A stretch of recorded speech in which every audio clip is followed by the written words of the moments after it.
Hello, hello to all of you out there in podcast land. This is your friendly neighborhood host, Stephanie, here, bringing you a bit of sad information. Ragtime was next in our lineup, but when I went to edit the file, by the way, it's 2 hours long, we had a lot to say.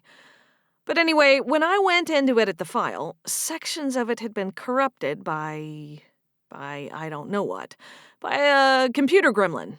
By the ghost of Willie Conklin, the antagonist in Ragtime. But whatever the case, it means we are re-recording portions of that show, and instead we're bringing you our discussion of Kander and Ebb's The Visit today. Same in-depth discussion, Broadway news, and a fun little quiz, just, on a different show than was advertised. Now, without further ado, let's get to the real reason you're here, the Settling Scores theme song. Just kidding. We all know you're here for my quizzes. No, for real this time. Here's our episode on The Visit.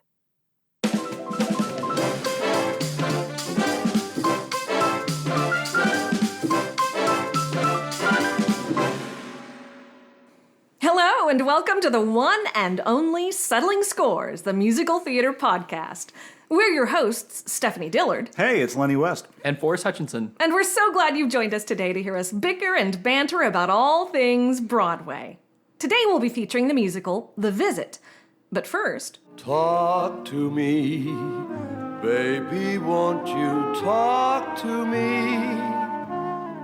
That lovely little ditty sung by another one and only, the amazing Mr. Dick Van Dyke, signals it's time for a catch-up convo, where we discuss any shows we've seen recently and any musical theater news we have to share.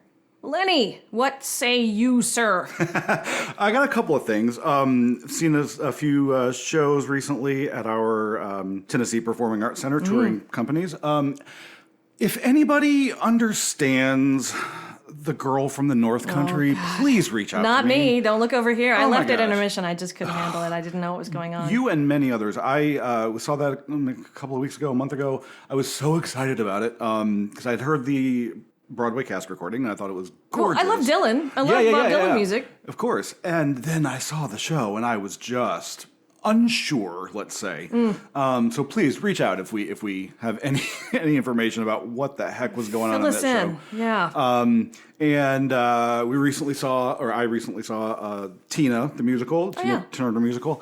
We have thoughts about jukebox musicals in general, but I will say that was a pretty fantastic evening in the theater. Cool. And the gal playing Tina, I don't remember her name, and the girl playing little baby Tina, oh my gosh, I heard look she was out for her. really She's phenomenally phenomenal. talented. Yeah. Yes. Jinx. And in addition, big news, one of us, namely me, is going to New York in about a week. So jealous. That's Seeing great. a bunch of shows. We here at our podcast like to think that we manifested Days of Wine and Roses going to Broadway. And so since it's there and since it's a limited run and I had like a weekend free, I decided I need to go see this right now. Absolutely. Also because we were talking about, Stephanie and I, on the Cheetah Rivera episode, seeing your living legends while you still can, getting to see Kelly O'Hara live will just kind of make my lifetime, I think. We're seeing Days of Wine and Roses, seeing, the other one we've talked about repeatedly, Sweeney Todd with awesome. Sutton and Aaron. We'll see. I gotta hear what you think. Yeah. I'm very curious to hear. Our friend Sarah gave it a good review, didn't she? She did, So. yes. She said, this is a hot take here. She said that Sutton Foster gave one of the best performances she has ever seen. Wow. So I'm going to That's interesting. The reviews from the internet are a little bit mixed. Are different, yes. Yeah. So I'll give you all the hot tea when I come back. Shout out Sarah. Okay. Yeah. Also going to see one of Forrest's current favorites, Kimberly Akimbo. And also going to go see an opera. Oh, wonderful. Which one? Turandot at the Met. Fun. Yeah. Very cool. Very exciting about that. So that's my catch up. Okay. What about you, Forrest? Let's see. My dad asked me if we were going to cover the Wicked trailer. I said, I guess if we have to. But well, the thing is, it's not coming out till November, so it doesn't even bear thinking about. I haven't thought about it in the 6 or 7 years that it's been in production or been planning out. So we can talk about it. It was a thing. Super Bowl commercial. We saw the Wicked trailer. It looked fine. He's enthused. At best, it looked bizarre. Maybe. I'm unsure about it. I'm excited. I think it looks like fun. Yeah. Hey, I love the optimism, Stephanie. Thank you. Might as well. Hope for the best, plan for the worst. Isn't that the quote? Yes, So yes. true. Well, I've been listening to the How to Dance in Ohio recording, and they did announce their closing date a while back. So have they closed yet? I don't know if they. I feel like I would have seen if they had their closing dates, but they did announce their closing date. It's coming up, I think. And I enjoyed listening to cast recording. Pretty good. It reminds me a lot of Come From Away a little bit, kind of Dear Evan Hansen vibes. A very modern musical theater sound. Harmony, the musical, also closing. Sad to hear that. It seemed like a really great story. And I had friends, shout out to my friends Christian and Aaron, who went to see it, and they loved it. They saw it twice when they went to Broadway. Oh, so did they really? enjoyed it. Mm-hmm. Oh, so wow. they really enjoyed it. I'll have to give that cast recording a listen because it is out. Yep. But I think that's all my stuff. Oh, do we want it? Our Tennessee Performing Arts Center did announce their the new upcoming season. yeah. Yes. So it's like it's Clue, Yes. Kimberly Kimbo, Yep. Shucked, Yes. Mamma Mia. MJ the musical, Mamma Mia, right? There's another musical I did. Peter want to Pan. see. Peter Pan. Peter Pan, yeah. Is that all? Is there one more? I don't have it pulled up, but I don't have it sorry either, if we but, left Moulin Rouge. That's what it is. Yes. That's it. Yes. I'm really excited about Clue because that means we're getting an actual play. I know this is a musical theater podcast, but some of us really like plays. So Not terribly me. excited about that one. Oh, gosh. I'm excited about Shucked. I have not seen that. And I'm so embarrassed to admit this, y'all, but I have never seen Mamma Mia. Have you not? No, I never have. Oh, Just wow. one of those Neither that have I, just slip Stephanie, by so- you sometime. Oh, Neither have I. what? You wanna go see it together? Absolutely, Okay. yeah. It is a great time, regardless of how we feel about jukebox musicals and all that kind of thing. Mamma Mia is just a great time. It Go in seems expecting like it nothing, would and you're going to have a be. blast. Yeah. No, I'm Love really it. looking forward to it. Are we going to talk about how you always have to sit on the front row of things? Because I do love sitting on the front row. I'm not going to be sitting on the front row. You don't wanna I have sit on the neck front row? problems, No. and I will have more neck problems if I sit on the front row. Jeez. We need to break you of that habit. Yes, I'd indeed. love to sit in the front row. Okay. That's all I have to say. a discussion for Period. another day. Period. Well, I'm excited about the new musical Water for Elephants, which begins performances on Broadway here pretty soon. Coming up. Momentarily. Yeah, it's based on Sarah Gruen's novel. It tells the story of a man who runs away from his life, from his problems, only to find himself caught up in a traveling circus. And there was you may remember back in 2011, there was a film Yep. with Christoph Waltz, who I love, of course, Reese Witherspoon. It has a book by Rick Elise, I'm going to say is his last name. Ellis. Ellis. Oh, thank Yeah, you. yeah. I wasn't sure about that one. He did Peter and the Starcatcher. And music and lyrics are by the Pigpen Theater Company. I don't know much What does about that them. mean? I think I it's don't like a know. group of storyteller. Yes. Yeah. I've just seen one collective- little collective clip about them. It's seeing that clip of them playing their, kind of acoustic-y instruments, folksy instruments, made me really excited about the show that I was not at all interested in at first. So that's I'm terribly excited. Me too. I'll say Yeah, that. I'm really interested. And Jessica Stone from Kimberly Akimbo, ding ding, yours, is directing. So I bet you're going to like it. I bet it's going to be good. Yeah, that and then The Notebook are probably Yeah. the two new Excited musicals about The that are Notebook, coming too. up in the next month that we should be looking forward to, probably. Yep. And that's all the news we have for you. And the sound of searing hot flames means we've now come to the part of our show where I present a musical theater quiz for Forrest and Lenny, and of course you, our listeners out there in podcast land, to answer with absolutely no preparation whatsoever, relying only on their prodigious knowledge of Broadway trivia and their lightning-quick reflexes, and Forrest is practicing his hand-dinging right now. Are we ready, gentlemen? We'll see. Yes. In honor of the composer and lyricist of our featured musical today, Kander and Ebb, here are some questions about them and their shows. Number 1. Which of these were jobs Fred Ebb had before making it as a lyricist? This is multiple choice, boys. A. Bronzer of baby shoes. B. A trucker's assistant. C. A department store credit officer. Or D. All of the above. Lenny. I think it's D, all of the above. It is indeed. Wow. Yeah, I didn't yeah. know that. Very Indeed, interesting. D. And he eventually went on to get his master's in English from Columbia and then went on to meet Kander in 1962. Amazing. Fantastic. Yep. Number 2. What Kander and Ebb song became the signature piece for Frank Sinatra? Lenny again. New York, New York. That's the one for a Yeah. bonus internet point. Where was the song originally featured? Do you remember? What was it in? It was a in the movie, film, right? New York, New York. It was in the film, the Okay. Martin Scorsese Yeah. 1977 film. Exactly. Number 3, what future Tony winner and fabulous soprano made her Broadway debut in a small but choice role in Kander and Ebb's... Oh, It's Kristen Chenoweth and Steel Pier. I did not even get through the stinking question. Yes, that's exactly right. She won the Tony for portraying Sally in Very Good Man, Charlie Brown. That was going to be my hint. You didn't even need that. Yeah, she was in Steel Pier. She played Precious. I hate that musical. Thank you. That was, well, it didn't do very well. You weren't the only one. Yes. But that was her Broadway debut. That's so cool. I saw her in concert whenever she was at the Nashville Symphony a couple weeks ago. Megan and I did. And she mentioned that. She said, I was in a John Candy musical, Steel Pier, and one guy went, woo! She was like, you were probably the only one that saw that musical. That person who liked it, who saw it and liked it. You were the one, sir. That is funny. That is funny. No wonder you knew it. It was That's true. She did bring it up recently, yes. Ah, that's funny. That's true. Number 4, where did the idea for If You Could See Her from Cabaret originate? It's another multiple choice. Ooh. A, from a circus act Hal Prince saw. B, Joel Grey brought a gorilla mask to an early rehearsal as a prank. C, it came to Fred Ebb in a dream. Or D, Joe Masteroff suggested it after one too many tropical drinks. Forrest. I'm going to get, I feel like it's B or C. I'm going to go with C. Yeah, it came to Fred Ebb in a dream. Okay. He woke up, he wrote it down, and it became the crazy, weird song that it is. I could see it being B too, but yeah, C. That's right, isn't it? Number 5, Chicago was nominated for 11 Tony Awards, but won none, which tied it with which other Kander and Ebb show for the exact same amounts of noms and losses? Oh, that's Anybody? tough. Oh, Stumpy.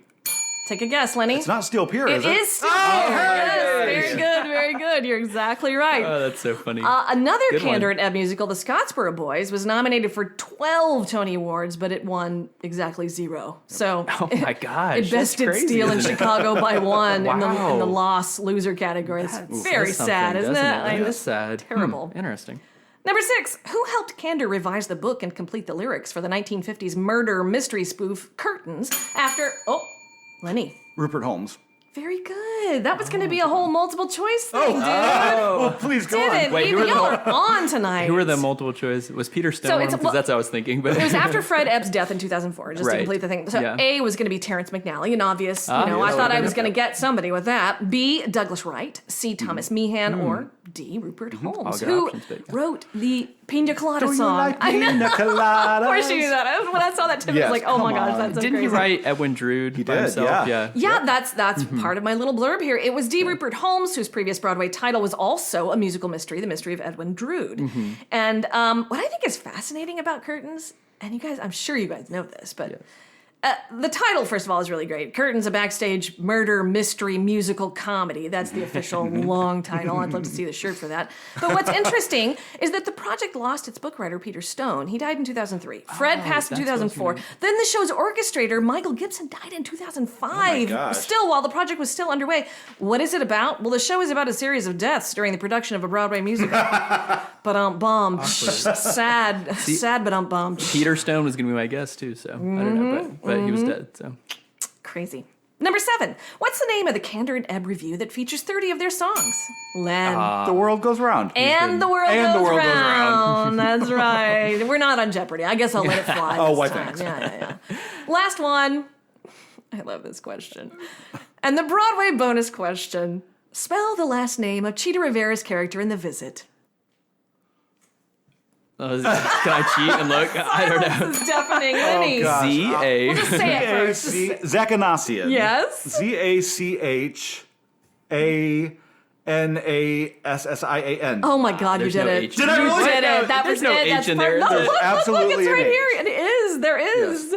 Dude, okay, you get a fist bump on that. Amazing. Lenny. Nice job, Lenny. Thanks. It was on the tip of your tongue, Forrest. Oh yeah, I know, would you have were had it. just I about knew to it too. say Yeah, of course. Love that. I think you got me in that one, Lenny. Hardcore A couple did. points. Bit by bit, putting it together. Now it's time to focus on one particular show to go in depth with and discuss, /debate, /argue over with a dash of friendly rancor.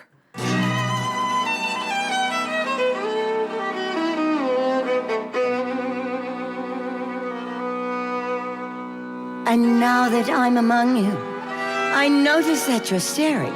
Where did she get the jewels she's got and all that fur she's wearing? I've got a little secret that I'm more than pleased to tell. I'm married very often, and I widowed Very well.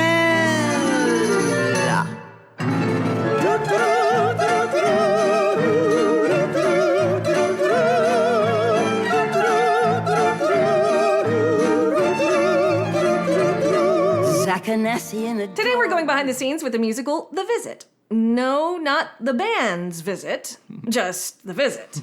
With a book by Terrence McNally, lyrics by Fred Ebb, and music by John Kander.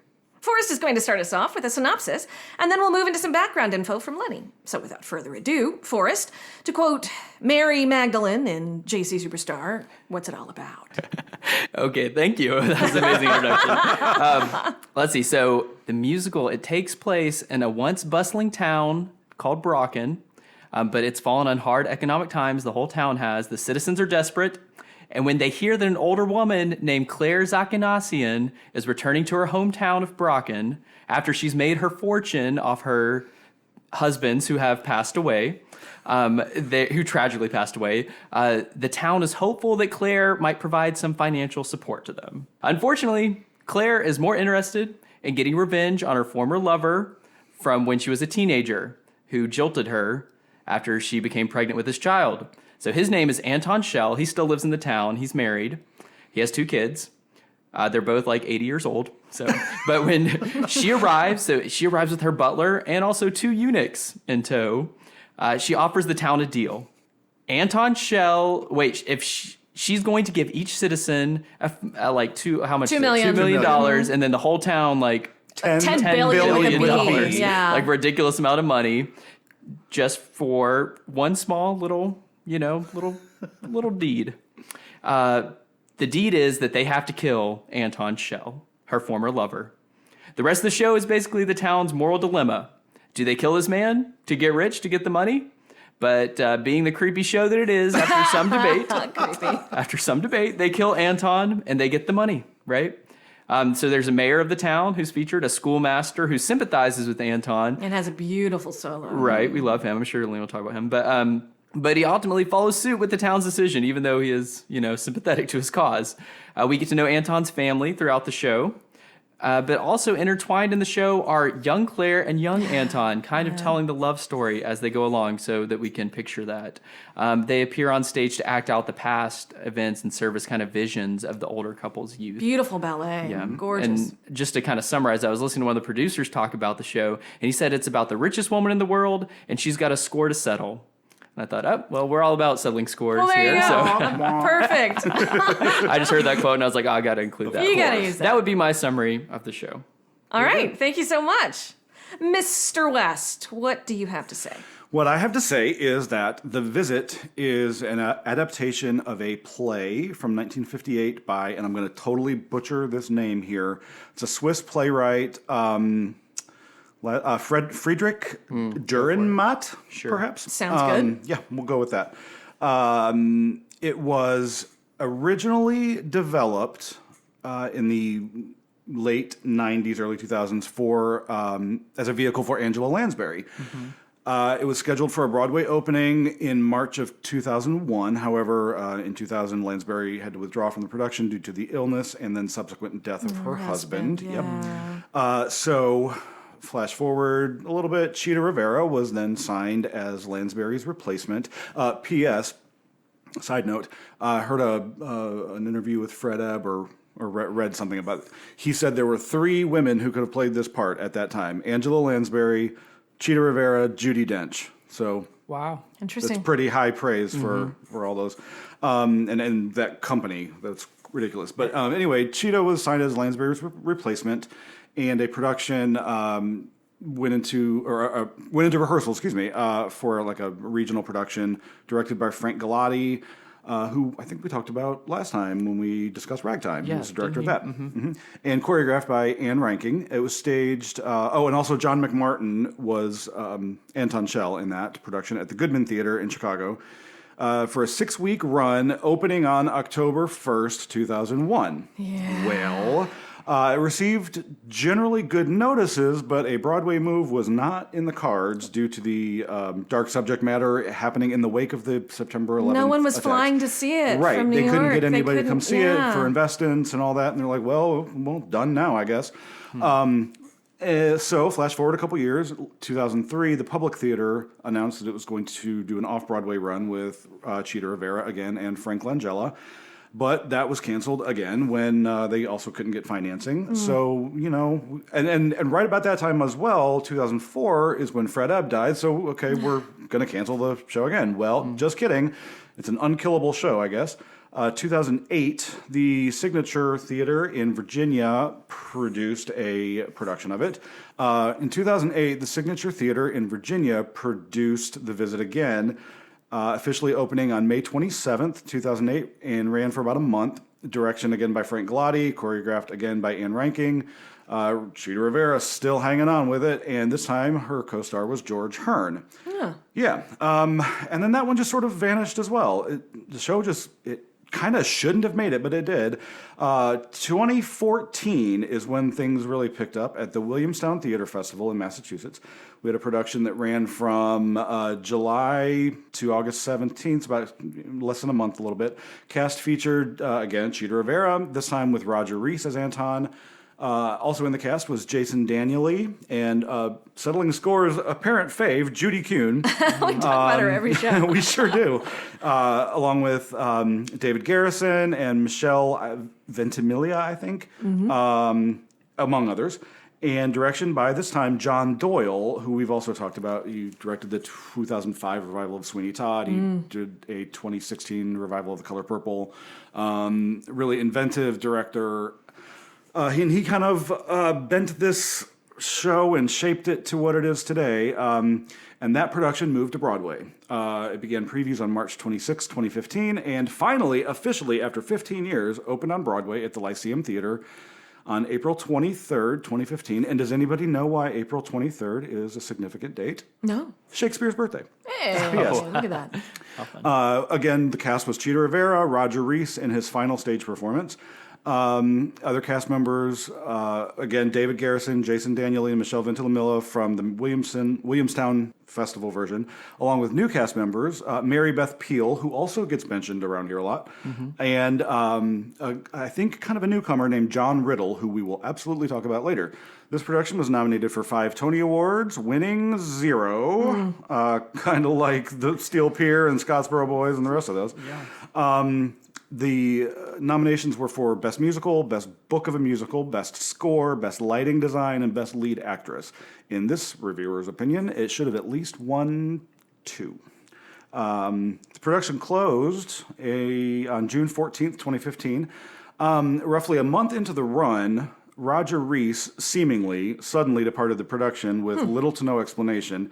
And I recall at the time kind of reading message boards that his performances were really weird and wild and uneven from night to night.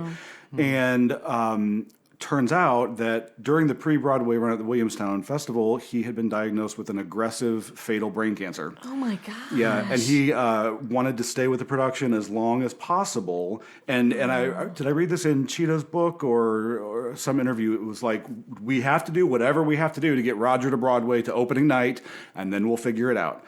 No. But when I was just reading this last night. It's really kind of gets you where you live. That it got to a point where he could physically no longer do the show anymore. He lost his vision, so he couldn't find his way around backstage. I think it became too difficult for him to speak at one point. Yeah. During the rehearsals, he had 2 brain surgeries. He was going through chemotherapy. Oh my gosh, he hung in through all of that? Sure did. Wow. And Chita, in her book as well, said, I'm paraphrasing wildly, but she, after seeing that kind of dedication to your craft, she has no patience for people who...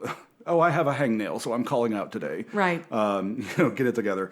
So anyway, unfortunately, he passed away just a few weeks after he departed the production, and then it ultimately closed as well. So all of this to say that the fact that this crazy, wild, weird little show with all of its crazy subject matter and these major, major setbacks and 15 years... The fact that it made it to Broadway at all is something of a minor miracle. Yeah, it really exactly. Is. And I read a review from critic Peter Marks of the Washington Post that he wrote of the 2008 production at, I think it was Signature. He said, it is an admirable, if not consistently embraceable musical, and that it comes across as something short of electrifying with the addition of song and dance. It makes at times for a jarring art house spectacle. And I kind of absolutely agree with everything he just said. But that's a lot of background. Yeah, it had a long road to Broadway through Yeah. several productions before. And I love that Cheetah hung in there all yeah. those years. Yeah, that's true. That's really neat. All right, well, now it's time for the curtain call portion of our show. I'll ask Lenny and Forrest questions, all in reference to our feature show of the episode, The Visit, and we'll hear them joyfully agree or agree to disagree. Ready, guys? Yeah, let's do it.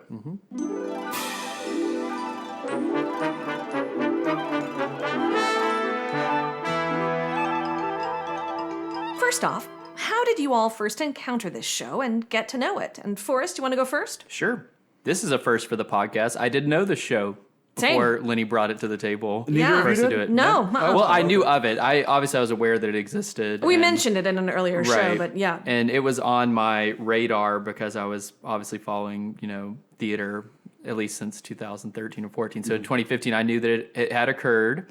And I guess it was somewhere on my list to listen to, but I'm so glad that Lenny brought it to the forefront. So that's how I encountered it. Lenny brought it to us, and so I've listened to music a ton now, and then we've watched a filmed version of the Some staging. anonymous person sent us a link to Yes, it appeared. Yes. Where is it on your 300? I'm curious. Oh, let's see. I brought it 301. with me. It's okay. This is by far the lowest that is on that we've done so far, but not in a bad way. So out of 330, it's 159. All right. So not terrible. Middle of the Yeah, it pack, could be okay. worse, right? Yeah. Could be worse. It might need to go down. Honestly, I'll think about that throughout this conversation. Okay. And Lenny, what about you?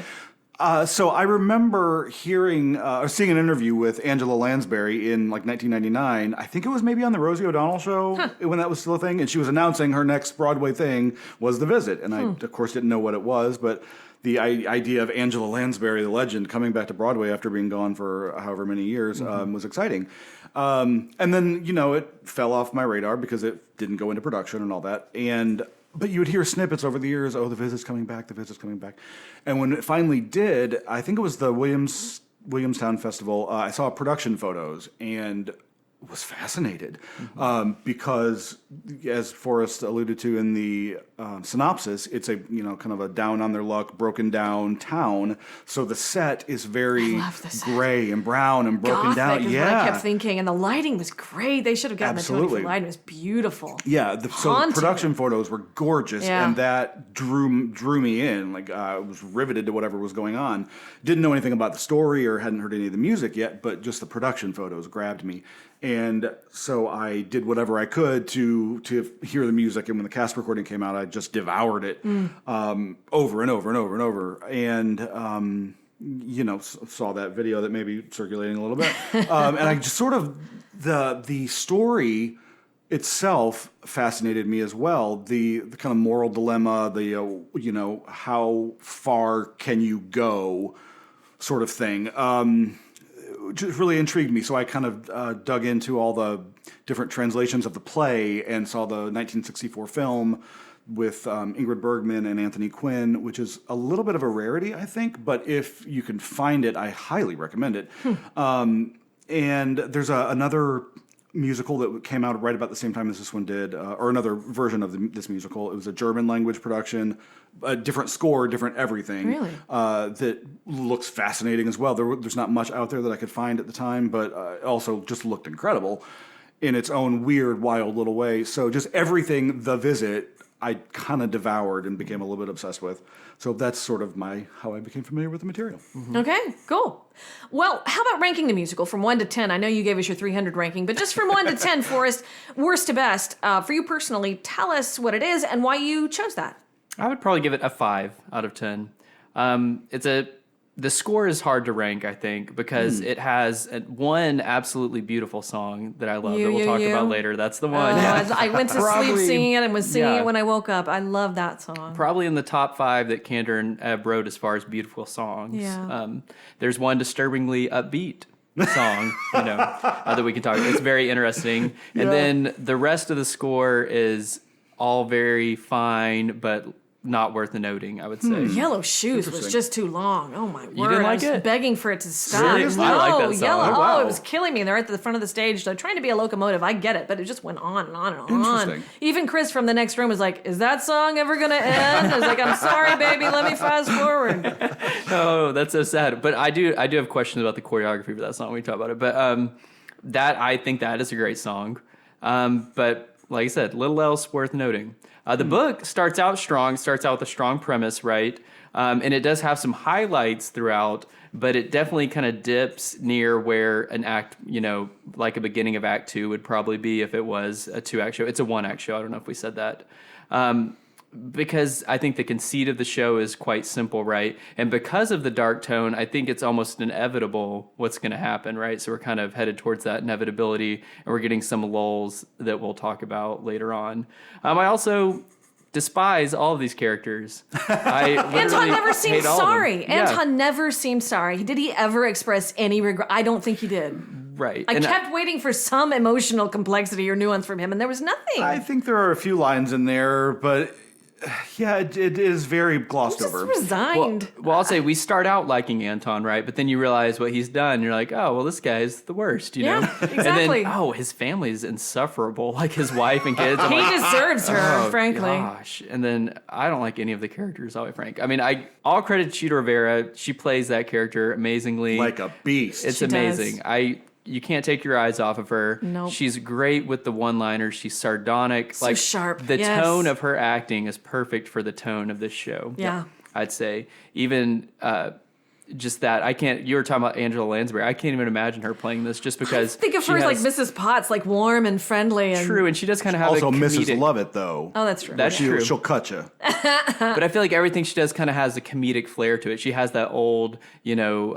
music hall Yeah. kind of performance style. This to is her. not that role. This Definitely is- not. So no. I do think Cheetah. I don't wish for Angela. I don't wish for her over Cheetah. I Agreed. think Cheetah played this probably about as well as it can be played. Judi Dench would be very interesting. Very interesting. And maybe as some of our actresses now, reach older age, that role could be revisited. I We nominate could talk Donna about it later. Murphy. But sorry, I got way off track. Lenny, how do you rank this show? 1 to 10. I find it really difficult to rank this show, which is partly why I wanted to discuss it with you guys. And we did mention it twice on the Sweeney Todd episode, Yeah, which it was was so a sign random. to me. Yeah. You mentioned it really early Yeah. on for, I don't remember what the reason was, but it was my kind of if-then pick. Yeah. So I thought, oh my gosh, we're mentioning it twice. We got to talk about it. Fine. So on any given day, I could rank this between a 3 and a 9. It's so all over the place for me. I disagree with you, Forrest. I think the score is generally really excellent, with 1 or 2 misses in there. You, of course, being the standout, I think. And it's one that I can listen to all the way through with no skips. Mostly. And that's, we've sort of mentioned that. You mentioned that a lot as kind of a sign of a good score or a good recording. That's a good metric. And I think partially why I can do that is that there's a lot of dialogue included on this recording, which helps the storytelling of it, and it's not just a collection of songs. But I think overall the book is kind of, like you were saying, a little messy, a little incomplete, kind of a little too long, but a little not long enough. It's Why did they very turn it weird. into 1 act? Well, I don't know. I have not been able to find a real good conclusion on that, but I'm going to speculate kind of what he was saying as well, that once the premise is set up, you know where we're headed. It's just a matter of how we're going to get there. So I would imagine, based on my knowledge of the source material, there's a lot of repetition in there, and we just kind of just want to get there, is what I would suspect. I've not read, what the original book was, which is unfortunate. I would really like to find a copy of that script somewhere.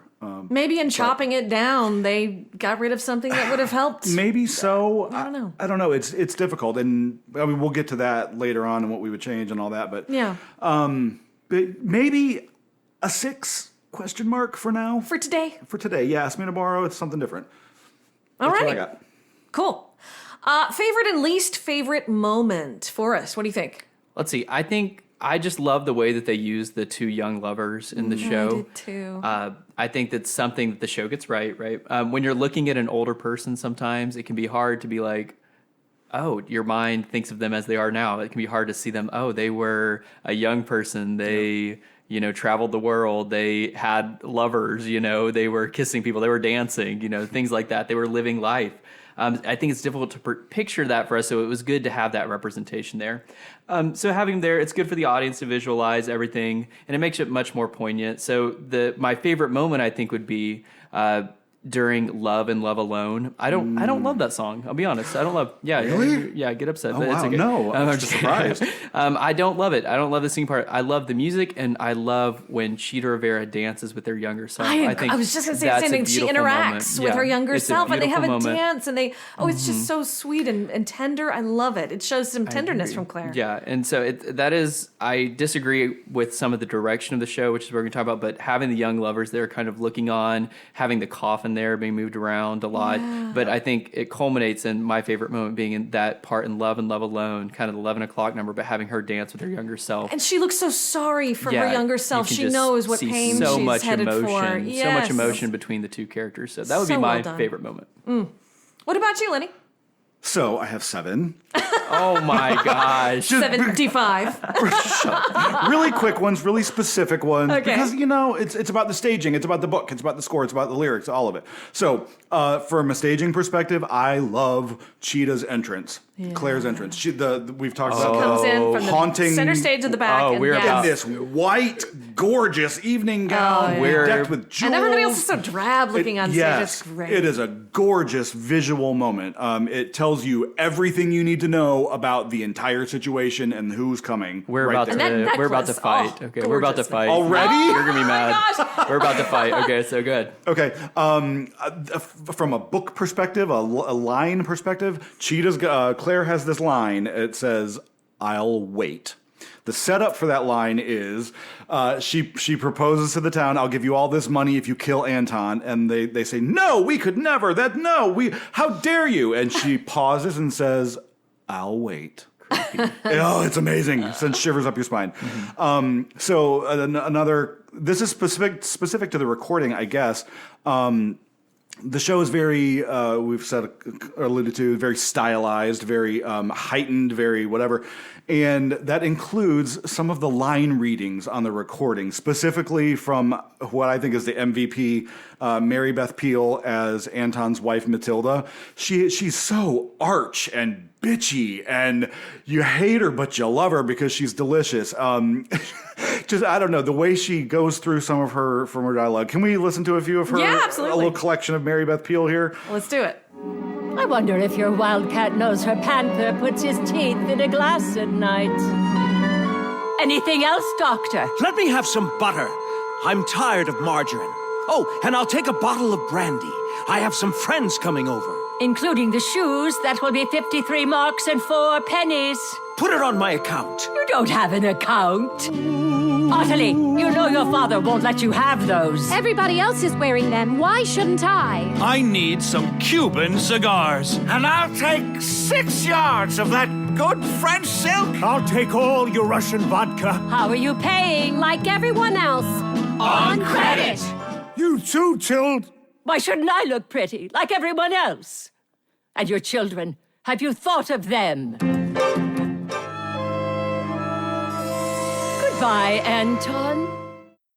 Okay, wow. She just makes me delighted. I don't know. That was interesting. It also, in one of the production, it was Jane. How do you pronounce her name? Howdy Shell. Yeah, Howdy Shell was played her. I could also see that. Oh, That's really? very funny. Yeah.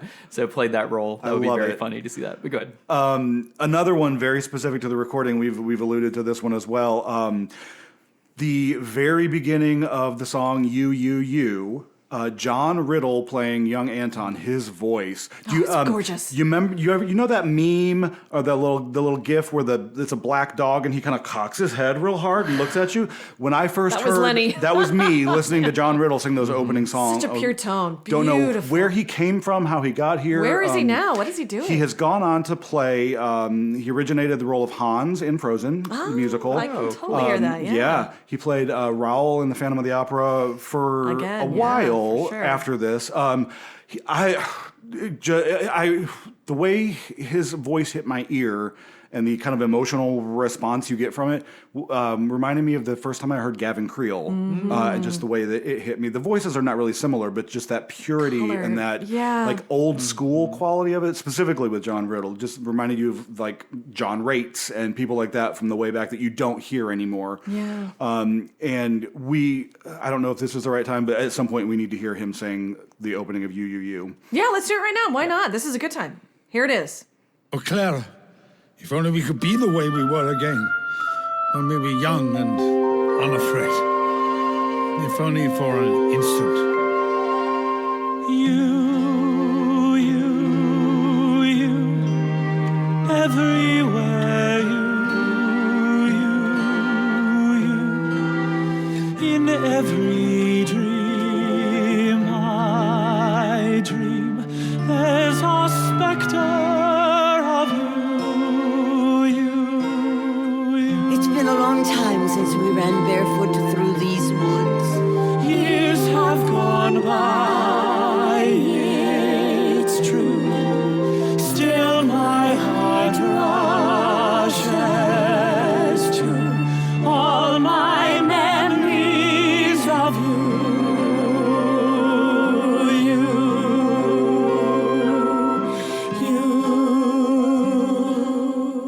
Oh my goodness, so gorgeous, velvet, beautiful. That's the extent of my favorite moments. I don't really have a least favorite moment to talk about. Okay. Do you have a least favorite for us? I kind of skipped over didn't give you the opportunity. No, Do you it's have fine. a least? Yeah, I thought we'd go back and forth. So Yeah, go ahead. Least favorite. I'm gonna just read what I have written here. This was not prepared. Okay. Cheetah's star entrance is quite underwhelming. What? The woman is 80 years old and she's carrying your unfortunate show. Give her something to work with, is what I wrote. Everyone's standing on stage, stock still, staring up stage, and she comes at the very center upstage and walks down with the most class and grace. The whole time in view, and walks all the way up there, has to walk all the way out. In the it was either 2008 or 2001, the one where, I think it's 2008, Virginia recording, she rises up from underneath the stage with her luggage and her butler. And I want something like that. I want the smoke. I want it to be whoo. But they make her walk all the way out there in plain view with beautiful costume, by the way. And she is beautiful and graceful, and she gets her deserved applause, right? Oh, minutes she gets applause. Yeah, which is right. But give me something, you know? Can I rebut that for a second? Please do. I'm sure that the coming up from the middle of the stage, I didn't see that clip, but I've heard about it. Forrest. I'm sure it was spectacular. Well, she's just sitting on the stage. You know, she's just sitting there on her luggage. It just rises up. That would go into more, and this I'm going to talk about this later, but that would go more into like the highly stylized, absurdist kind of parts of this where I don't know that this production goes so much. So I don't know that kind of an entrance would be appropriate in this production. But so the set is kind of like a train trestle, train bridge, something with like arches, that. With all these arches along the back. And she's coming through these arches, so you like see little flashes of her. It's not in full view of the whatever. Don't roll your eyes at me over there. I see but the like whites. you see glimpses and you see the beams of light showing at her, and then once she hits a point and bombs it straight down stage, I can't imagine a better star entrance. Does she even have a spotlight in that entrance? I don't think she does. She has Give her a all spot. of the lights. Dim the lights and then get her to the center, then spot walking forward or something. Nothing changes. I don't feel like nothing changes in the lighting for her. They did her a disgrace. Class, with that grace, everything, elegance. It had it all. And then I just wanted to mention as another least favorite moment, I hate any time we spend with Anton's family. I hate that. They're so mean. Yeah, they're the worst. They're like, they have the one emotional moment where they go on the car ride as a family. Right. And he's like, I'm going to go off in the woods and relive my past. And she's like, we're going to go do some shopping. I'm going to go learn some French and go on shopping. credit with the money that we're going to kill you with. Right, exactly. See ya. And that's why I love his family. Well, I mean, do you want his family to be warm and cuddly?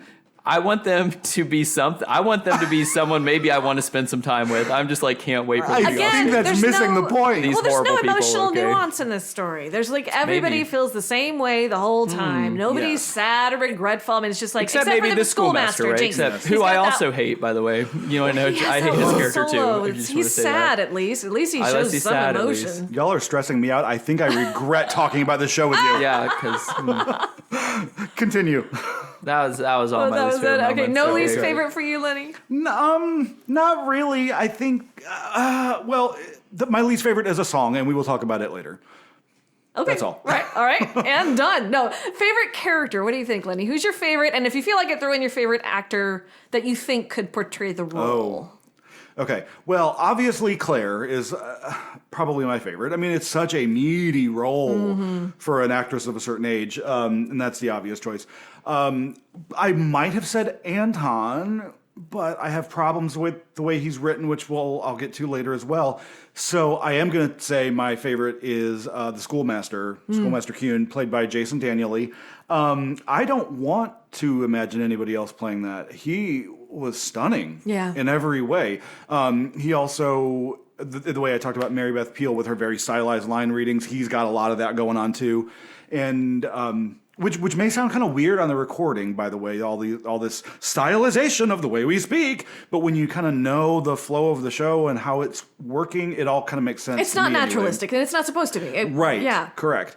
And I think the reason why I like him, because you guys have already alluded to, is he's kind of the moral compass, and then he fights to kind of stay center on that, and then he obviously, joins the rest of the town in condemning Anton, but I like his struggle. And the song is unbelievable. Yeah. It's called The Only One, right? The Only One, yeah. Should we listen to a little clip of that? Yes. I was the only one. I wanted to help you. But I was the only one in all of our town. I did my best to help. It's murder, I told them. When everyone cursed and sneered, I shouted them down. What kind of people are we? She's making us madmen. How, in the pursuit of gold, can you be so vile? But oh, if Schell is wretched, so are we, they said. And wouldn't it serve us well if Anton were dead? They said. I didn't agree at first, but having it drummed into my head convinced me, Anton. I'm sorry, Anton. Forgive me, Anton. It's gorgeous. Loved it. I've got this note a little bit later talking about another subject, but it reminds me a lot of Molasses to Rum from 1776 in that it's unlike anything you've heard thus far in the evening when you're seeing the show, and it kind of changes the trajectory of the whole thing. It's a great moment. Great song, great performance by Jason Danieli. Agreed. Any rebuttal, Forrest, or thoughts? I'll save... Well, do you want me to do my favorite character now? I don't want to rebut that right now. I do have some rebuttals to that, but we'll get into it in the song. We will rebut later in the show. Favorite character and who you think might be able to play the role better? Favorite character, that's a tough one in the show, okay? Let me tell you, okay? Okay, who do you hate least? There Let's put it that way. Maybe eunuch number 1, eunuch number 2, I don't know, one of them. Yeah, take it back. Now that you hum that, I hate both of them too. That countertenor voice is so creepy, isn't it? It is Man, really it's strange. good. They do a great job. I mean, they're really good singers. I love it. It is creepy. We've changed.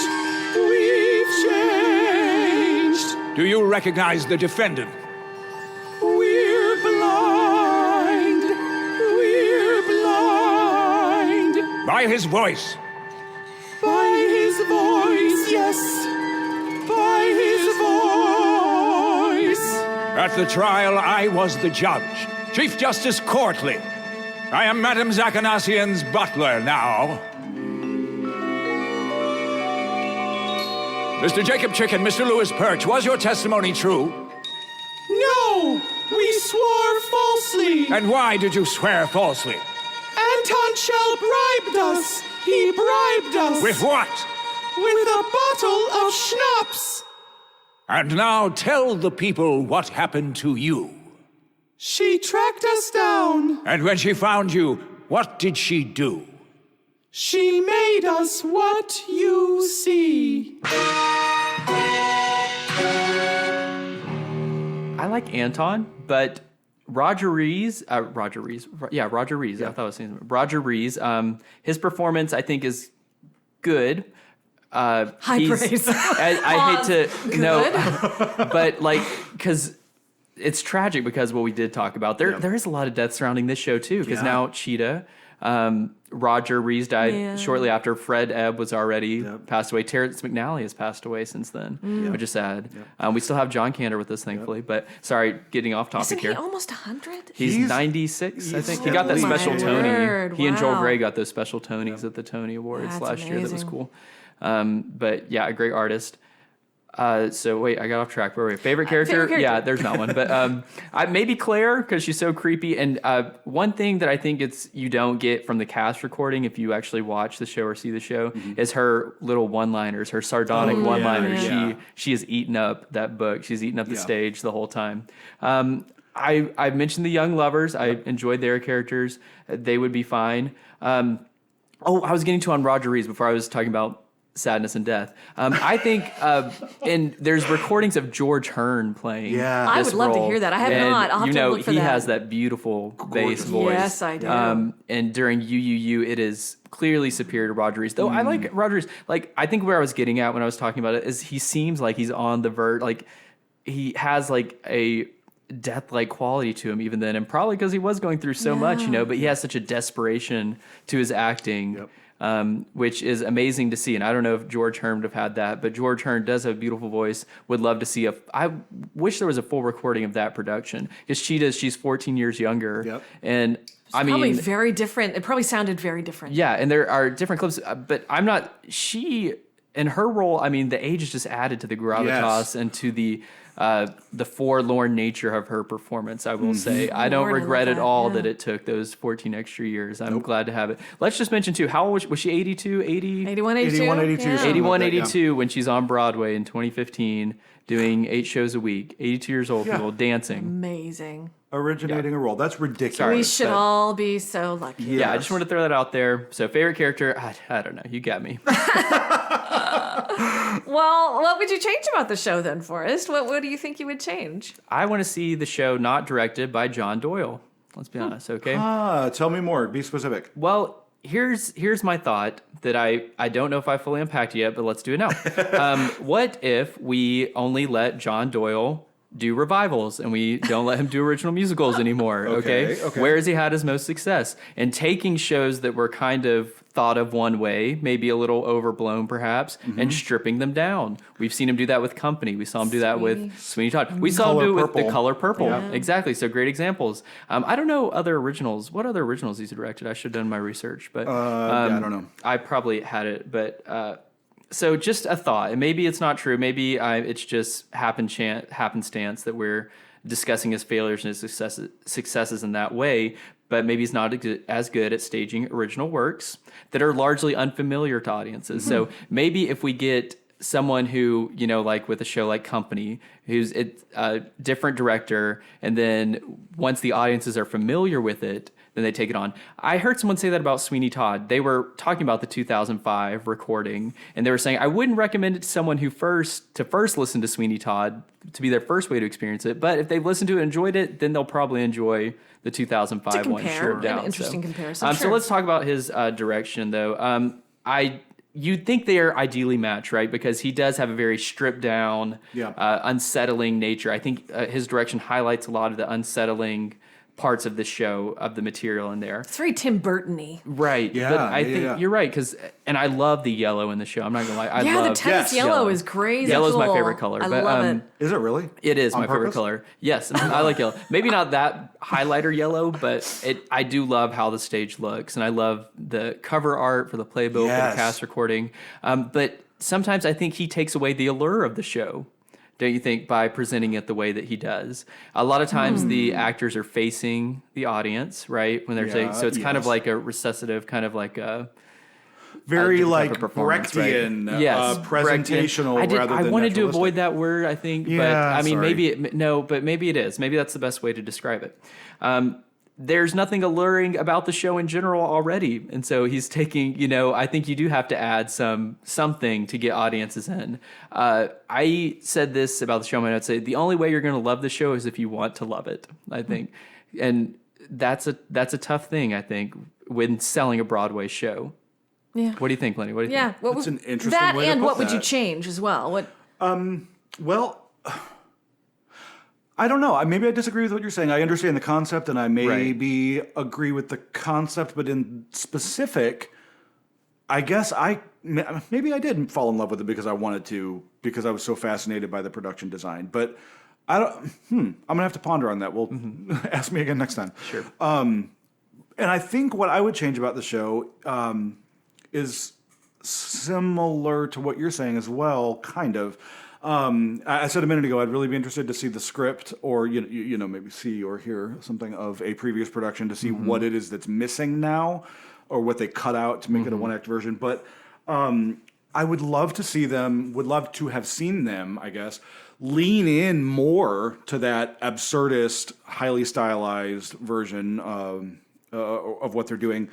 I think that might have drawn people in. Like for example, the eunuchs. They're in tuxedos with these yellow Doc Martens, basically, and sunglasses and mime makeup and bowler hats. Right. Like, that is an interesting visual. Let's have more of that. Cool, So creepy. Yeah. And her white dress too. Yes. In that scene, every scene she's in, she's the focal point. like a wedding dress. Because everyone else is in rags, brown. It's like a wedding dress, and then she comes out in her widow's weeds at the end. Yes, that's I didn't totally make what I that thought. connection, That's but what yes, I thought. Yeah. Absolutely. It's fantastic stuff. So lean into the absurdity is what I would change. I would also change the character of Anton a little bit, and I don't understand why they went the way they did, because in every previous iteration of the show, Anton is like a well-respected member of the community, highly regarded. He's an elder made him of the such town. a loser. They weren't even going to let him come to the front of the group in the beginning. Right. Yeah. They push him in the back. He's like this milquetoast little, I'm a failed shopkeeper. And his wife beats him up verbally. You can't Which see is what the great. attraction Probably was, physically or why she too, would even still care. Why the attraction, but more so when she says, "Why didn't you kill him?"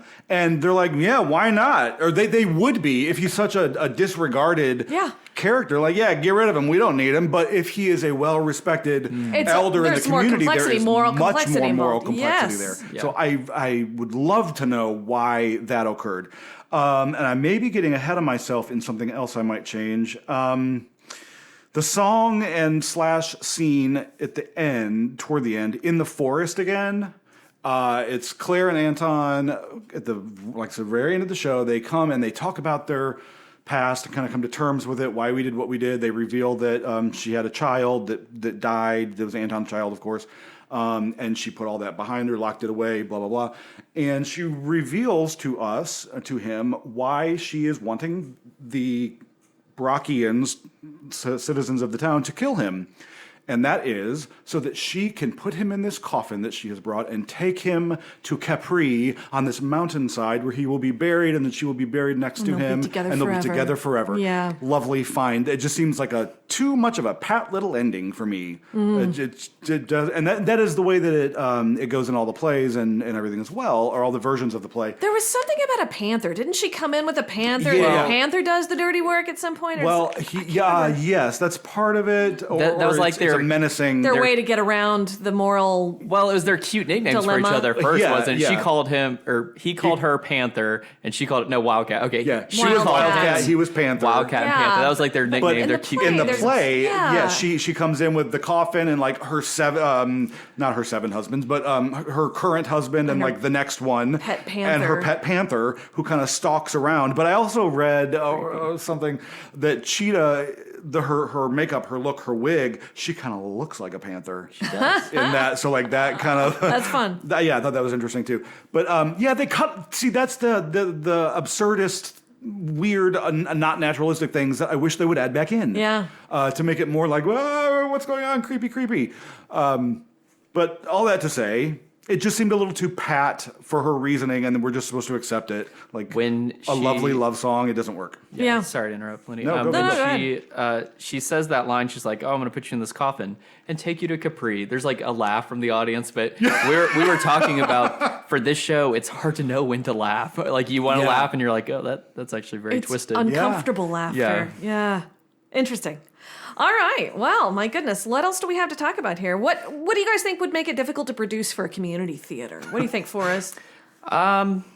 Do you want to go first, Lenny? All of the things. The subject matter. I mean, it's if you're dark much. Yeah, your community theater. You got to make your money and your ticket sales to fund your next show and all this sort of thing. You don't know if you're going to make money on this. It's just so weird. Word of mouth is not necessarily going to be a rave. But just in general, the countertenors would make it a little difficult. It sure would. How many of those you got laying around? You'd probably end up using some altos or something. Probably. Yeah. Also, maybe the most difficult thing is that the rights are unavailable.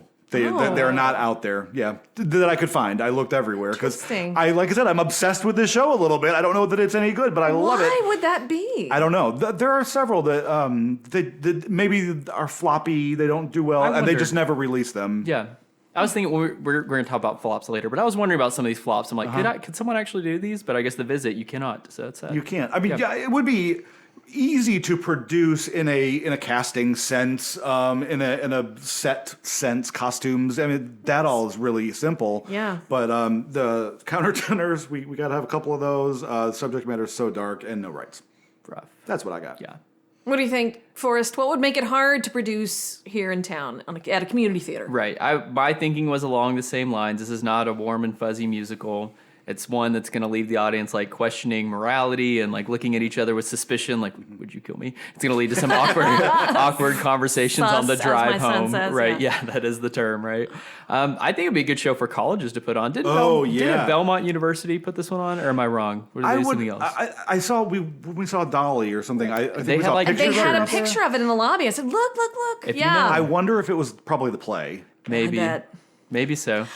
Just to add my 2 cents, I think musically there's some really tight, complex harmonies for the chorus. I mean, it's beautiful choral music, but that wouldn't be easy to put on. I think the lyrics are all very straightforward, and I think the melodies are lovely and straightforward. But the background, if you listen to the background music with the chorus, it's tough stuff. Very tricky, and it's not always beautiful either. It's very complex stuff. And I think that's part of for me, part of the appeal of it. I was going to say charm, but that's not the right word. But part of the appeal because you can listen to a Rodgers and Hammerstein lovely melody, just rolls off and that's great. Yeah. But I love something complex and that doesn't sit right, that you have to listen to 5 times before it makes sense. Yeah, you have to pay attention to appreciate it. Totally. Yes. That's why it's hard to be mad at a lot of these songs. We're going to talk about our favorite and least favorite song, but it's hard to say like this is a bad song. Yeah. Right. Mm-hmm. Can I say we were talking about a college doing it though, but that kind of takes away the gravitas of an older performer doing it, right? You're gonna have a 22-year-old playing Claire Zachanassian. Yeah, I would love to see an 8th grade Claire Zachanassian. That would just be the best thing. The Visit Junior. Yes. Middle school performer. We play that game sometimes where we try to think of the worst musical junior we can think of. They can reuse the Annie wig, just dye it black. Okay, just dye it black, put it on their head. It would be community theater level or any level. It would be an absolute treat for designers to work on this show. It would be just a ball. Sure. Yeah, and we always have older actresses that need a place to show their stuff. They're still vital. This They're is a still great around. role for it. Yeah. 2 great roles actually. The wife of Anton is a great role too, and then Claire herself is probably one of the best roles in the musical theater for an older woman. Can you think of anyone? Maybe we should have thought of that maybe a little bit. Yeah, that would have been a good question. To think about it, but once you get past the Mama Rose age, you got to have something. Right, exactly. You need something to do. Sorry, you go ahead. Well, Forrest, what do you think? What is your favorite and least favorite song, and maybe your feelings on the score in general too? Sure, I think if you're picking a favorite song from the score, there are 2 acceptable options. The obvious one, which we've talked about, is You. Just such a beautiful song written by a songwriting team that's not known for writing conventionally beautiful songs all the time. That's true. It's lovely and haunting, and then when the eunuchs join in, it gets super creepy. Ooh. Yeah, very creepy. The other song that could be acceptable just because it's another one that's a very good song, but it also like mixes in some very weird staging, very weird emotions. It's the Yellow Shoes number, which is great. Yeah. Can we take a listen to that? Yeah, sure. I'm just going to be over here in the corner holding my ears. Yeah. Yellow shoes, look at me wearing my yellow shoes. I have my answer. Got me a pair of those yellow shoes, finally feeling secure. It's not what you're thinking. Thank you, God, now that you know that I'm so well shod. Don't you agree that it's really odd? Folks used to think I was poor. People who call themselves the elite are people who take good care of their feet. So I'm strolling in yellow shoes, light as a feather in yellow shoes. Hell-bent for leather, they keep out the damn.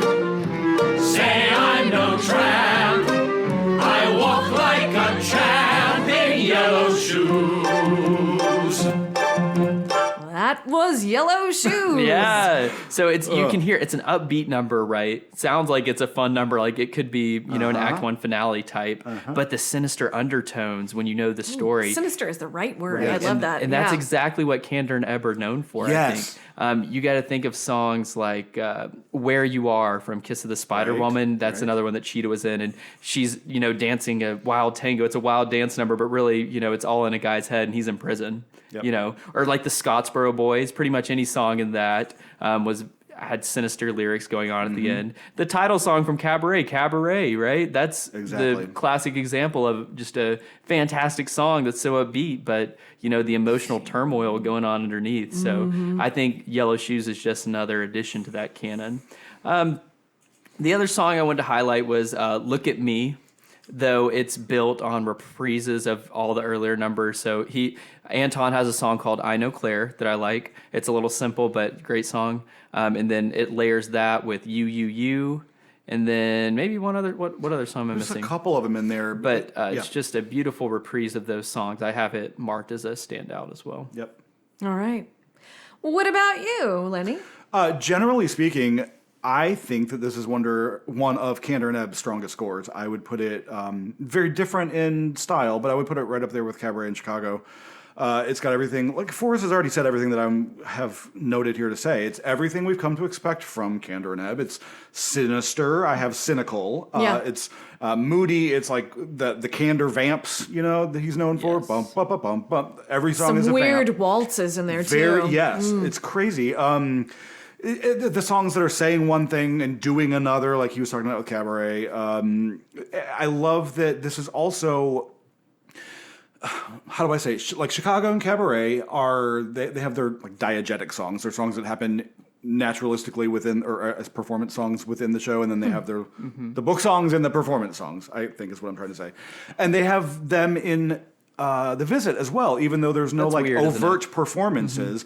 It's but like if you think about it, the kind of opening number, Out of the Darkness, and then that sequence that is a mask and Winter and the one that the eunuchs sing, those are sort of performance songs as well, and they have a different style and a different sound to what I'm calling the internal monologue songs, like You, or Look at Me, things like that. And I love that juxtaposition as well.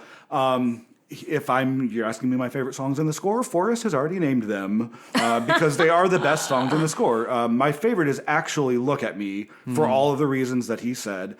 And because John Riddle, again, he does this, I don't know the correct term for it, but he kind of like tremolos up to it somehow. Ornamental, sure, that's a great up, word. Yeah. That little moment is one of my favorites, but that and You and Yellow Shoes I have down here as one of my favorites as well. What do you think about the staging of Yellow Shoes? Stephanie was kind of questioning that. I don't know if it's the right time for it, but because I found it a little wanting too. I don't know what I wanted from it, but it didn't meet my expectations. I kind of when I listened to it, I kind of wanted a dance number of some sort, and we didn't get that at all. But then again, that's kind of not what John Doyle is known for, right? I mean, his company has no dance in it at all. Sweeney Todd, no movement really. Color Purple, I'm unfamiliar with his version other than the recording, so I don't know. But I wanted a little more movement, and the choreographer of the Broadway production, I don't think I mentioned, is Graciela Danielle. She's done a lot of stuff. Yeah, too. she's renowned. She worked with Fosse and Michael Bennett. All of them. I think she was, correct me if I'm wrong, somebody out there, I think she was in the original Company of Chicago. I don't know. I'm going to have to check myself on that. But anyway, I would have liked something more. But I did like the frightening kind of when they're screaming, yellow shoes, and they rush the went on front of the too long. stage, and the Oh, yellow my lights God. coming up under their chins. I like the yellow lights. It was a frightening image. I think, what did I tell you? Who did I want? I said I wanted it to look like Pippin when they did the original company of Pippin when they do the hands. Have you seen that, Stephanie? In Magic to Do, they have their hands. I wanted the shoes to be like that. Like Floating. I think they kind of worked like that. I mean, they're this fluorescent yellow almost with everything else in the grays and browns All and you can drabs. see. That's all you can see. That's a good point. Yeah. And I love, we all steal from better people than us or from what came before us.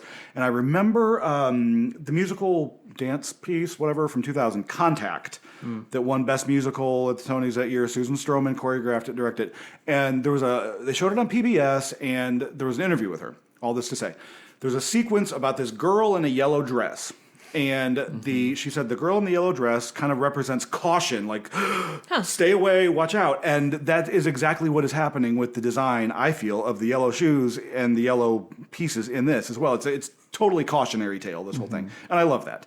But I think I'm totally off track from my favorite song on this Sorry, board. can I stop you and throw you more off track one more time? Please. Can you tell everyone listening why the yellow shoes are important, like what they have to do with the story? We haven't really told them. Oh, we sure haven't. Why yellow is important to the story. You can tell them, Lenny. So Anton Schell, he runs a shop, and all the yellow shoes, and I think there's a yellow tennis racket, and she has a yellow fur shawl. stole. Yes. Yeah, that is really expensive stuff in his store that nobody has the money to buy. So at a certain point, after Claire has made her proposal that I'm going to give you $79 trillion to kill Anton Schell, people start coming into his shop and buying the yellow shoes on credit. Mm-hmm. Yeah, that's a whole thing. Yeah. So Anton's like, oh, they're going to kill me. And they're like, no, we're not. But give me some of that Russian vodka on credit. Just in case, right? Yeah, it's amazing. Right. When Anton asked him, he's like, I want to see your shoes. And they have the yellow shoes on. Yellow shoes, like, yes. So it's like a sign of betrayal, like the choice they've already made. Right? Materialism, Yes. betrayal. You can Yes. draw a lot of conclusions Yes. there. I love it. Yeah. Any other final thoughts, or do you still want to talk, favorite songs in the score, I think we've talked all about my favorite ones. The only one that I don't love, I said this was a listen all the way through most of the time, except the song I Would Never Leave You. Oh. This is not the sideshow I Would Never Leave You, which is lovely, and we want to keep that. But this one...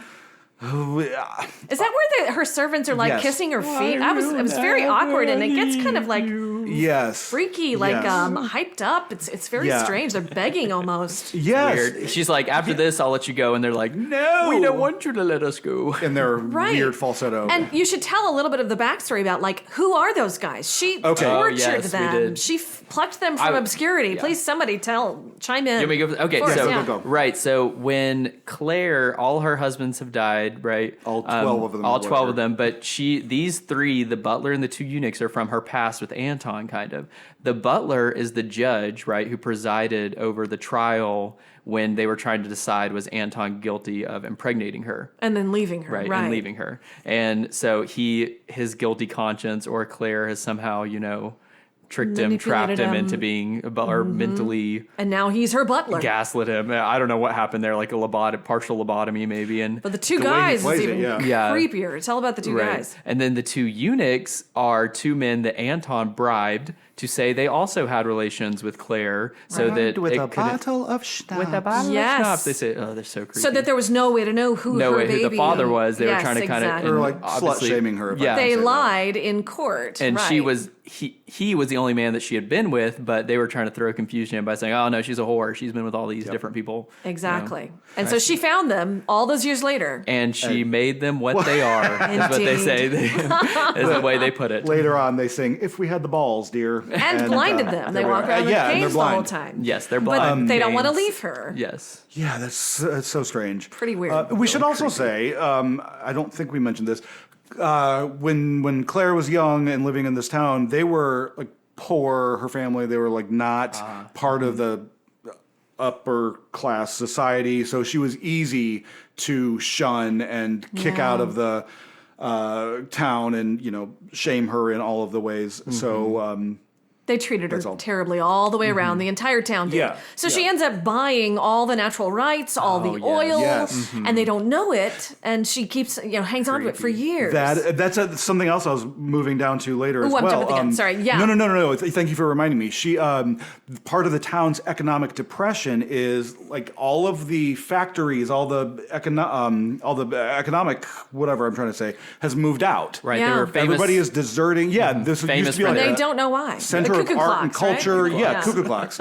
And everybody is just deserting them. All the businesses are going away. And it's because Claire has come in and little by little bought up the entire town and refuses to let it be developed again. Yep. Which actually is one of my favorite lyrics.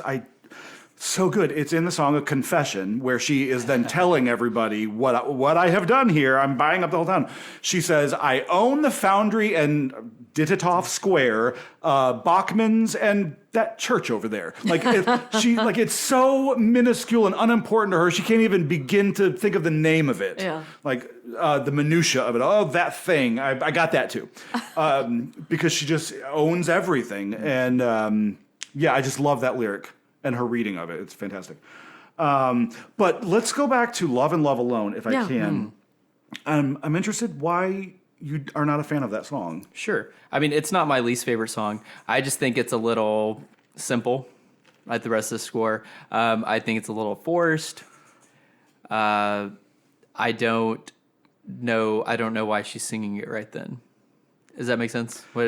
Those are really and then it just doesn't grab me. The song, I think it should be, if that song and that spot needs to be the 11 o'clock, showstopper. And what's the showstopping is the dancing, obviously. And I guess the music is a good enough showpiece. The lyrics don't really mean anything. I guess. Oh, are you sure? You kind of. I guess it makes you reflect on the rest of the story and her life. But to me, I want a better song there. I want something more. So I'm going to absolutely rebut that. Okay.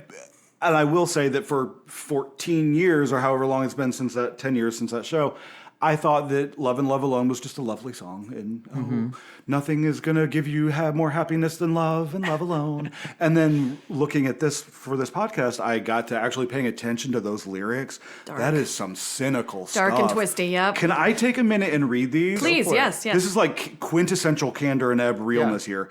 When you're young, feeling oh so strong, what can prove you wrong? Love and love alone.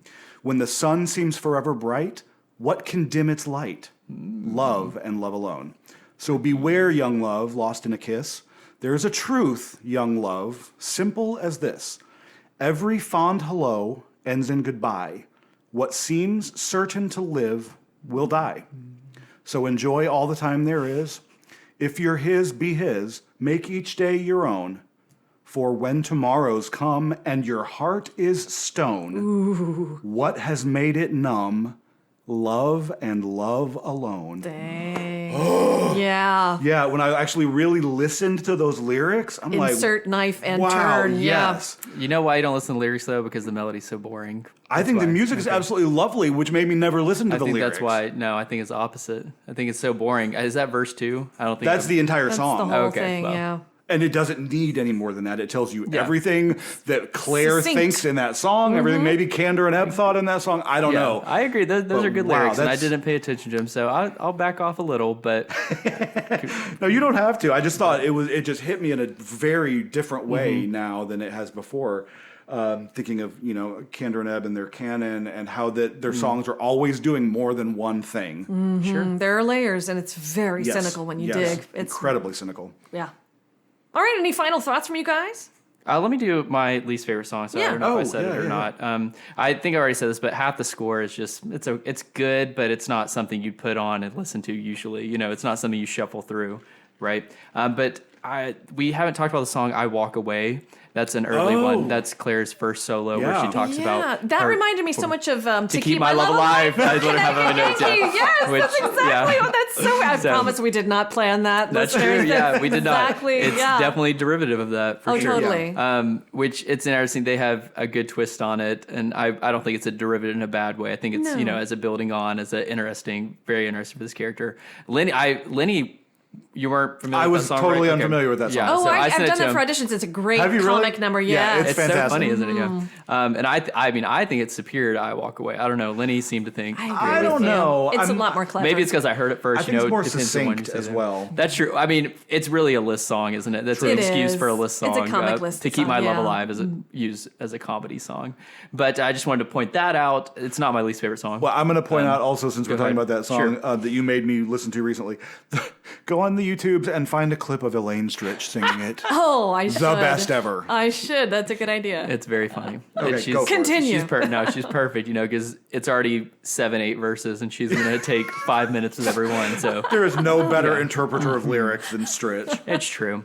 And then you all mentioned The Only One, that song Yes. that Jason sings. What's the character's name? Just the schoolmaster? Schoolmaster Kuhn. Just the schoolmaster. I don't love that song, okay? Why? It's over dramatic. It's over the top. I was the only one, and I'm like, oh my goodness, calm down, okay? And I don't think I like the schoolmaster's character. I don't think I guess he is the most honest, but at the same time, I would rather you be honest like the other people and just sell him down the river than pretend to have some moral high ground and then equivocate on it. I don't think he's pretending. I think he's really trying I to. agree with Stephanie on that. You think he's trying to? Then why wouldn't you just have the moral high ground? Why'd he give in? Well, I don't. Well, let me People are complicated. back and- that up. Maybe he thinks he's trying to. Maybe he's not really. He just kind of thinks he is. And there's that extra layer like Maybe. Kander and Abdu. I give him a little credit, I guess. Maybe. But I don't know. It's well performed. I'll say It that. But like is. I said, Jason, he obviously has a beautiful voice, right? Well, and this is number one. We've talked about this like heightened, stylized, whatever Maybe situation. that's what it is. So that works for me in that regard. And also think about it. If I was like the deciding vote of whether my friend lived or died, I You'd be might have a conflicted. little Right, angst about it. Right. Yeah. And it gives a shading of gray in this really black and white Yeah. show. I was thrilled that somebody was showing some depth. That's and true. And I think it also comes in my least favorite section of this show when Anton is in his attic, kind of his room, hiding hanging out, yeah. from the world, and he has It the lags there. uncomfortable Daughter conversations with his conversation, family, yeah. and then he has that song with the school mat. That's just my least favorite part of the show too. I'm like, okay, let's move on. I agree with that. That's part of the. Even though it's so short, it got so kind of repetitive in that that's maybe why. Maybe I just the only one is one of my favorites because it perked needed it up. something there. Yeah. And then you said "I Will Never Leave You." I also mentioned that as a creepy song. I don't know. But now I'm thinking maybe I kind of love it. Just it's creepy, No, you don't. But maybe I also hate it. I don't know. It's a weird song. So. They performed that kind of a medley of "Love and Love Alone" and "I Will Never Leave You" on the Tonys that year. "Love and Love Alone" was gorgeous and all the things that it should have been, and then. Out of the darkness, they performed that number, and that number did them no favors. Yes, I can with the only ticket imagine. buying public, right? With no context for what this creepy thing is, bad choice. I had never seen that Tony Award performance I haven't until either. I'm gonna have to look that up. I saw it once we were researching. I was looking up YouTube videos, and I was like, I wonder if there is a Tony Award performance, and it just happened to be open in the month of the Tony Awards. Yeah. So I'll have to check it out. then They it closed. should have done you or something. Did we say how many performances it ran on Broadway? It was only like 64, right? 4 or something. It was Not a little much. more It than ran that. for about 2 months. Yeah, I think 64 is what I remember. That sounds about right. Okay, guys, I think was that your final thought on the matter, Forrest? And Lenny, was that so. your anything you want to add? Yeah, I have. What a rhetorical question from me. Of course you have something to add, and we love you for it. Come on. No, Y'all. what our listening audience isn't here was we're like, oh, we're ready to wrap this up, right? And then now you ask it, and I was like, oh, well, like, I've got like no, 5 not more ready. things. Go ahead. Tell us, please. So I have one shout out for somebody who we will never would have never mentioned, but shout out to Donna McKechnie, who had the easiest gig on Broadway. She was Cheetah Rivera's standby for The Visit, and never went on. Was never going to have gone on unless. I don't know. Maybe I was going to say Cheetah had a broken leg, but Cheetah would have drugged that wooden leg across the stage. We talked about She had a during the cane anyway, closing so- performance. I think she had laryngitis, and she went on through. Cheetah she went Rivera, on. laryngitis, Still went on. 80 years old. Yeah. Still went on. Amazing. I would have loved to have heard Donna McKechnie sing some of the songs. You're right. Great talent in her own right. If you want to talk about the score, Cheetah's voice sounds fine throughout. It's you can tell it's an older voice. performer It's an older instrument, yeah. doing the best that they can with what they have now. And we've heard her formally sound, amazing and just high strung. But it does get a little grating a couple times. There's one point in You, and then one point in the Forest. Yes. Is what it sounds like. So I will There's just a wide point that vibrato out. going It's like, on. But you she's can drive the Mack 80 truck too, through, but y'all. So you got to give some. I'll give her a pass. Yes. but Okay. just wanna put- I'll shout out as well. There, we've talked about Lansbury was the person originally supposed to have done this. There is a recording out there of her doing Love and Love Alone. No way. Yeah, on YouTube. Go look it up. It's very different from Cheetah's. The song is the same, but the interpretation's a little different. But it's lovely. And I'm researching, kind of working on this, and what keeps coming back to me, people are like, oh, what's your next episode going to be? I'm like, well, it's The Visit. What's The Visit? And I feel like, do you remember that character on Saturday Night Live, Stefan? Yeah. I feel like Stefan with this. Well, if you're looking for a musical with two castrated eunuchs and a woman with a wooden leg seeking revenge and a cast of actors wearing yellow shoes, then I've got the show for you. You gotta laugh like this if you're doing that. Right, with your hands in your mouth. So it's just bizarre and weird, and I just feel like Stefan. But I will say this. This is my final thought. As flawed as this show is, and as many iterations as it's gone through, and maybe it's going developed for the worse, perhaps, whatever. I think you know what I'm saying. Yeah. I would rather see this 1,000 times rather than the Cher Show and Tina and MJ and Mamma Mia and Summer and all of those jukebox, easy listening, VH1 behind the music type shows. Straight ahead, simple. Give me something that's flawed and interesting any day of the week. It's got some meat. Yep. I completely agree. Well, to close out this time we've spent with our feature musical, it's time for our If Then recommendations, where Forrest and Lenny give the recommendations for follow-up listening. And you wonder what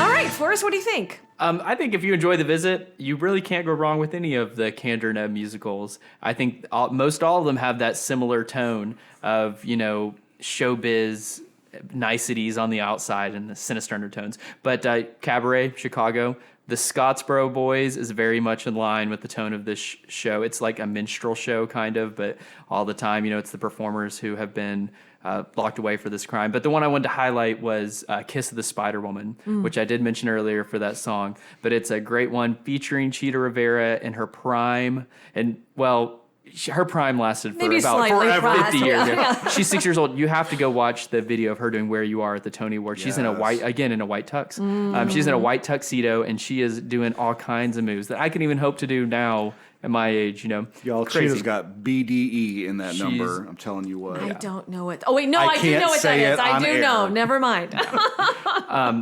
Fantastic. And it's also a dark tone. But the other one I wanted to sorry, I did do two. Pulled a Lenny, okay. I hope I don't steal any of yours. We didn't talk about this before. But how about Follies?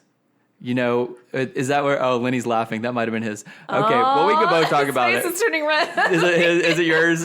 Do you want to talk about it? Okay, Follies. He's laughing so hard he can't catch his breath. Sorry, Follies with the older performers looking back on their past, on their younger selves, and they even have the younger selves acting out scenes of their life, right? Yep. So very similar. With Follies actually has a lighter tone than The Visit. Yeah. It doesn't have like the deep moral quandary thing, but it kind of leaves you with the same feeling at the end, like, wow, all our lives are hopeless and we'll never find happiness. A cheery, happy feeling. So those are my two. What do you think, Lenny? Well, my first pick was Kiss of the Spider Woman. Oh my gosh, no. That's hilarious. 1993, Kander and Ebb, Cheetah won her second Tony Award. It's a great musical with dark themes, but performed with light, fluffy music. So there's that. And then, Forrest, when you introduced your first If Then, you said you can't go wrong with any of the Kander and Ebb. I'm going to change that slightly for my second pick and say you can't go wrong with all of the Kander and Ebb, because my second one to recommend is, we already mentioned it, The World Goes Round. Yes. And The World Goes Round. Sure. It's a review from, I believe, 1991. It's kind of Kander and Ebb's greatest hits. 30 sort of. songs they squeezed into that show, yeah. It's not a book show at all. It's just a review, song to song to song. Mm-hmm. But I only kind of discovered it recently. I knew it was a thing, but I only listened to it recently. It hangs together really well as a listening experience.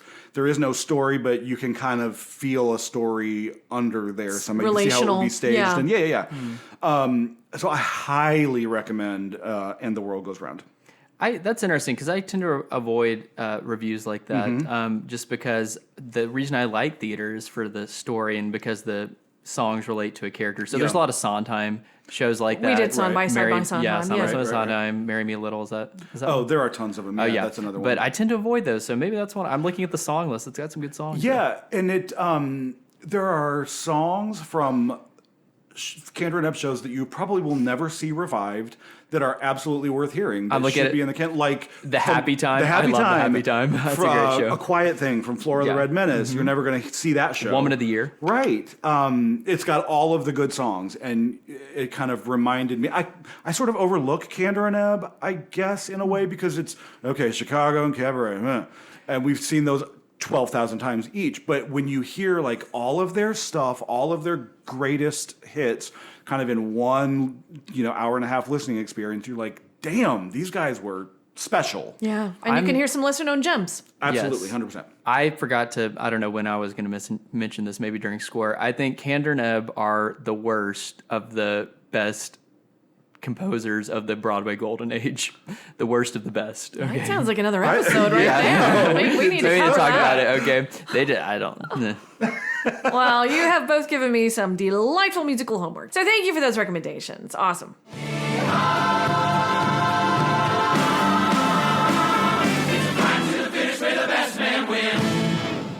And now it's time for the Battle Royale portion of our show, where Lenny and Forrest take on a musical theater topic of their choosing to discuss and debate and delight us all with their wit and wisdom. Since the visit was, unfortunately, by almost all definitions, a flop, today they want to ask the question: if you were to put a quarter in the Broadway time machine and go back and see one flop musical, One-ish. which is it and why? Lenny, why don't you start us off? So, first of all, Forrest, can we discuss and determine what constitutes a flop? Yeah. Oh, yeah. I guess there's definitely... So, the definitive book on flops is one called Not Since Carrie by Ken Mandelbaum. And because Carrie the musical was such a notorious flop, one night, one performance only, I think, flop. Maybe it was more than one. Five, yeah. And they were lucky to get 5, let's be honest. But he tells, and it's true, that there's not one way to define a flop, right? I would say for our purposes, probably a show that ran less than 100 performances, didn't make its money back, but a lot of shows don't make their money back, to be fair. All of Sondheim, pretty much. There's a couple outliers, but most of his shows in their original productions did not make their money back, so a lot of them could be considered flops, right? So we would say under 100 performances maybe, didn't make their money back, definitely, and got bad reviews. And that I'm talking about newspaper reviews, New York Times, right? What do you think, Lenny? Is that kind of... Yeah, I think that's valid. I didn't adhere to the 100 performance rule on mine. Okay. That's why I'm saying one-ish. Yeah. So my first quarter, I have two tokens for that machine. 2 quarters. How did you get 2 quarters? I found one, like a golden ticket kind of a thing. My first one maybe is not technically a flop, but certainly didn't make its money back. And since I do have the option to get in the Broadway time machine, I'm going to just take the opportunity, whether it's valid or not. I am going to go see Follies, since you mentioned that. Massive production. It's sort of a legendary original production. Probably not technically a flop. It was artistically sound and artistically revered at this point. But I think, what am I trying to say? Hindsight's 20/20 on that one, more so than at the time. I don't think it was appreciated. So it ran under a year, but is legendary and. So that would be my first one. But my second one is the flop to end all flops. It had the book written about it. It's Carrie. I am absolutely going back to 1988 and seeing stole Carrie. his thunder, Forrest. Sorry. No, I mean, we decided the other day what we were going to ask, and there was no question about which way I'm going. Answer, it's obvious. Because, and we've talked about this in regards to Steel Pier specifically, flops are interesting. Train wreck flops are interesting. Yes. Steel Pier might just be boring. And we don't want that. Yeah, we were talking about the rink, right? Because I was like, I'd rather see a beautiful disaster than, Yes, beautiful disaster. You have a great way of putting that. And I think Carrie is the definition of a beautiful disaster. That original production had Betty Buckley at the prime of her vocal ability. Debbie Allen and her crazy choreography and staging. Set is notorious. Everything about that is notorious. Infamous. It's wild. There are absolutely videos on YouTube that you must go watch. Watch the Stratford, London production, which had Barbara Cook playing Margaret White, which is a very different Margaret White than Betty Buckley's on Broadway. Barbara Cook almost got decapitated by the set in London. Oh my God. Yeah, just notorious in every way. Yeah, I don't even feel bad about plugging that bootleg. Go watch. No, absolutely. Drop what you're doing. Go watch it. And there's God bless the sound guy for the final performance. He recorded the show. Through the soundboard with their mic, so it's not just like an audience recording. Right, yeah. It's as close as we will ever get to like an official recording of that show. Betty Buckley is on fire. The whole cast is on fire. It was just so good. Carrie is where I'm going. Okay. Oh, man. Forrest, what do you think? There were two that I thought definitely you would say, or maybe I would say, but I think Anyone Can Whistle. We would have loved to see that one with the lovely Angela Lansbury. And Merrily We Roll Along. Oh, you found two tokens too. Yeah. Well, no. How lucky. Unfortunately, those aren't the two that I picked. I was saying those were what we should have picked, but I did not pick those. Okay. I think this one's a pretty well-known one. Mac and Mabel. I think I would have loved to see that original cast of that one. It had Robert Preston and Bernadette Peters in it. And it had songs by Jerry Herman, who did Hello Dolly and Mame. Yeah. And so and when you listen to the recording, you're like, wow, this must have been a smash hit. Nope. Only ran, less than 100 performances, lost all its money. Huge flop. They've staged it again. They've staged it in London one time, and then it was an off-Broadway revival, maybe, I think. But they've staged it multiple times. It never works for some reason. I guess it's the book but the score is just full of beautiful music. Yep. And you're just like, man, it's hit after it's a no-skips one. Definitely. So that would be my more popular one. I did have one more. Sorry, I found That's okay. Go ahead. No. There's one called Pretty Belle. Okay, I don't know if you never heard of that. It starred Angela Lansbury. Yeah. Okay, and music by Julie Stein. Oh, yeah. And Bob Merrill. Is it Belle or just Bell? Pretty Belle with an E. With an E at the end, yeah, like a Southern Beautiful. Belle, like yeah. Southern Belle, yeah. Gotcha, but it's one word, so I don't know. Is that a common phrase? But it's based on a novel. And Gower Champion, who directed, hit after hit, directed it. So all these famous people. Angela Lansbury is the star. It closed out of town, didn't even make it to Broadway. Okay, It was around the same time as Follies because I think they were kind of competing, like who's going to get a Broadway theater. But then they closed that in Boston. They were both in Boston at the same time. Okay. Because I read that in the what's that? No, Anything Was Possible. Yes. Is that the name of the book? Or? Yes. Everything was possible. Yep. Yeah. So this show, I don't even know. Go look it up. I can't describe the plot on here, but Angela Lansbury is a show you would never picture in. I have the recording, and I love the recording. I think it's probably one of my favorite Julie Stein scores, besides Gypsy. Really? I don't love him, but I love Gypsy, and then I love Pretty Belle. It's hilarious. There's a reason it never made it Broadway. It'll never be revived.